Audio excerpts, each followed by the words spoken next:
Maraqlı bir funksiya sualının izahına baxaq. Şəkildə kvadratik funksiyanın qrafiki verilmişdir. Buna əsasən A + B + C cəmini tapmalıyıq. Qrafika baxanda təyin edə biləcəyimiz ilk qiymət C-nin qiymətidir. X-in 0 aldığı yerdə Y-in aldığı qiymət C-yə bərabər olur. Çünki burada da X-in yerinə 0 yazsaq, f(x)in qiyməti C-yə bərabər olur. Deməli, qrafika əsasən C-nin qiymətini tapdıq. Daha sonra bu kvadratik funksiyanın simmetriya oxunu tapaq. Çünki biz simmetriya oxunu tapsaq, parabolanın təpə nöqtəsinin apsisinin qiymətini taparıq. Bunu da necə tapırıq? X 0 bərabərdir. Kökləri toplayıb yarıya bölürük. 2 + -1 bölünsün 2. Bunun qiyməti olur 0,5. Digər tərəfdən bunun düsturu var. X 0 bərabərdir. -B bölünsün 2A.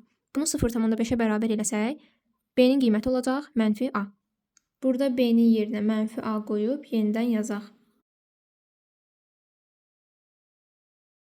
Digər tərəfdən bilirik ki, funksiyanın kökləri onun qiymətini 0-a çevirən ədədlərdir. Yəni burada x-in yerinə ya -1 ya da 2 yazsaq, funksiyanın qiyməti olacaq 0. X-in yerinə 2 qoyub yazaq.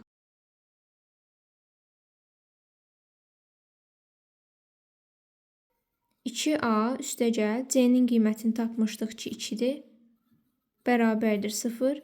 2a-nın qiyməti olur -2. Buradan da a-nın qiyməti olur -1. B-nin qiyməti isə -a-ya bərabərdir. B bərabər olacaq a-nın əksinə, yəni 1-ə.